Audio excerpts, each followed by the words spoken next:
Akhirnya Tanak memberikan jumpa pers dan menyatakan SYL sebagai tersangka. Gimana Anda menanggapi penetapan tersangka yang agak lambat ya sebetulnya? Saya pikir ketika itu sudah disampaikan secara terang ya. Tadi kan sudah terang benderang disampaikan siapa saja tersangkanya meskipun inisial yang disebut. Tapi kita tahu dari jabatannya itu siapa yang dimaksud. Dan juga apa saja indikasi-indikasi tindak pidana korupsi yang terkait dengan para tersangka. Itu jauh lebih baik dibanding ruang abu-abu yang selama ini. Ruang kasak kusuk. Ruang abu-abu, kasak kusuk, tarik menarik dan lain-lain yang meskipun secara hukum itu mungkin tidak ada persoalan, tapi isu-isu seperti ini bisa menimbulkan distrust terhadap proses penegakan hukum itu sendiri. Dan saya juga menyimak tadi, seperti yang kami tegaskan sebelumnya, Pak Syahrul Yassin Limpo tidak memenuhi, tidak bisa datang ke KPK hari ini, bukan karena menghindari atau bukan karena hal-hal yang sejenis. Tapi memang beliau menerima informasi ibu Pak Syahrul yang berumur 88 tahun berada dalam keadaan yang sakit hari ini. Jadi beliau ingin... Di mana sekarang? Di Makassar. Jadi Pak Syahrul di Makassar dan tadi juga sudah confirm di pemberitaan media juga disampaikan ada foto dan lain-lain dan akan segera bersedia akan segera kembali ke Jakarta untuk menjalankan kewajiban-kewajiban hukum menghadapi persoalan hukum ini. Karena kalau kita lihat dari rangkaian peristiwa sebelumnya, Pak Syahrul sebenarnya sudah mengatakan secara tegas, saya akan hadapi proses hukum ini, saya akan kooperatif. Bahkan melepaskan jabatan sebagai menteri sebelum diberhentikan oleh presiden. Ini kan agak jarang sebenarnya menteri atau pejabat-pejabat kita itu mundur ketika dia misalnya menjadi tersangka kasus korupsi. Bahkan diterima di istana. Itu kebijakan Bapak Presiden mungkin pada saat itu. Tapi poin utamanya adalah kesiapan untuk menghadapi proses hukum, akan bertanggung jawab jika memang ada kekeliruan. Kalau kita bicara tanggung jawab tentu kita akan lihat apakah tanggung jawab ini berada pada ranah tanggung jawab di ranah pidana misalnya, atau sebenarnya ranah manajemen atau ranah yang lain. Ini proses perjalanan kan masih panjang. Oke, baik. Bang Saroni, sebagai politisi Partai Nasdem, gimana Nasdem menyikapi pengumuman tersangka terhadap kader Nasdem Syahrul Yassin Limpo? Jadi bagus ya, karena ini adalah langkah yang kita hormati pada proses penegakan hukum. Kan harusnya dari kemarin aja. Dari kemarin? Dari kemarin. Dan saya selalu menyampaikan kita menunggu keterangan dari KPK.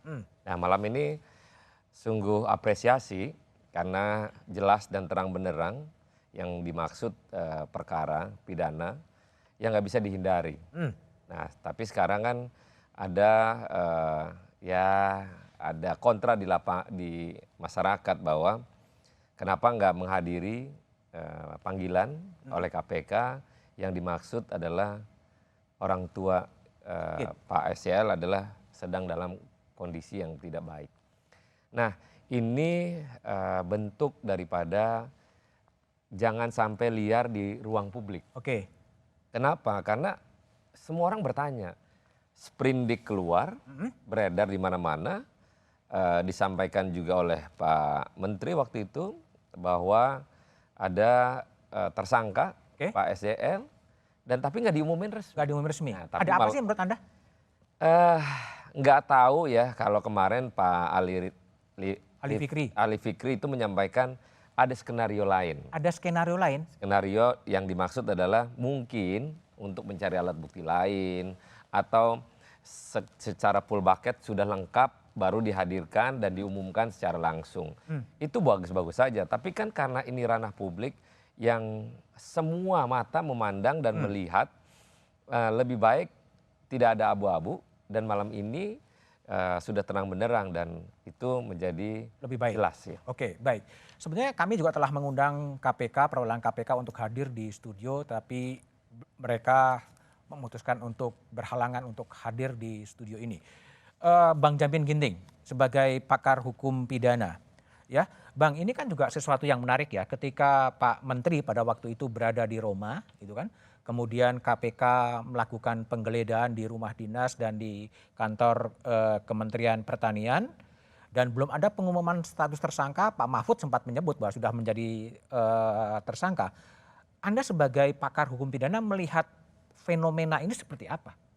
Ya, kita harus memahami ada perbedaan proses penyelidikan dan penyidikan di KPK dengan di tindak pidana korupsi di luar KPK. Oke. Kalau di KPK itu penyelidikan itu sudah mengumpulkan alat bukti dan sudah tahu siapa tersangkanya, tapi belum ditetapkan. Waktu dinaikkan dalam konteks penyidikan, sudah jadi sprindik, itu tersangkanya sudah ada. Oke. Nah, proses yang sekarang yang berlaku di KPK, untuk conference kemarin dikatakan mereka harus menahan dulu. Menahan apa? Melakukan penahanan. Setelah dilakukan penahanan baru dilakukan conference. Kalau dulu kan belum ditahan juga bisa conference, tapi sudah ditetapkan tersangkanya. Nah sekarang prosedurnya ditahan dulu, setelah ditahan lalu conference. Yang ditahan siapa nih? Sekjen? Yang tadi, yang barusan ini. Sekjen. Makanya baru konferensi pers gitu. Ya. Itu sesuatu yang lazim? Ya itu kan SOP yang bisa berubah-berubah ya saya kira. SOP berubah-ubah tergantung apa? Tergantung kebijakan dari pimpinan mereka. Kebijakan seperti apa kira-kira itu? Ya kebijakan yang mengartikan bahwasannya kalau dilakukan conference belum ditahan kan seakan-akan kita membiarkan orang di luar sana berkeliaran. Nah kalau sudah ditahan artinya sudah ada orang yang akan ditampilkan di belakang itu. Oke, tapi kan SYL sampai sekarang juga belum menghadiri panggilan KPK dan juga masih belum datang lah. Saya kira kalau sampai satu pun belum ada ditahan tidak akan ada conference. Oh, pokoknya yang ditahan dulu baru konferensi pers. Iya, makanya itu berbeda. Makanya saya katakan tadi kenapa pada saat ini sudah jadi sebenarnya sprindik keluar itu sudah ada tersangkanya. Saya kira Pak Mahfud sudah tahu itu. Sudah tahu ada sprindik, sudah tahu ada tersangkanya, maka Pak Mahfud berani mengatakan siapa tersangkanya sudah ditentukan. Begitu. Jadi dia bukan sembarang ngomong begitu aja Mas Udi. Pasti ada datanya ya? Pasti ada. Ada dasar hukum. Iya, nah itu bedanya. Kalau di tipikor di lembaga lain seperti yang dilaporkan di Polda ini beda. Kalau di Polda penyelidikan, setelah penyelidikan baru ada peristiwa pidana, dinaik penyidikan itu baru mengumpulkan bukti. Baru mengumpulkan bukti. Ya, dengan bukti itu menjadi lebih terang siapa tersangkanya, terakhir tersangkanya. Begitu, Mas. Oke, baik.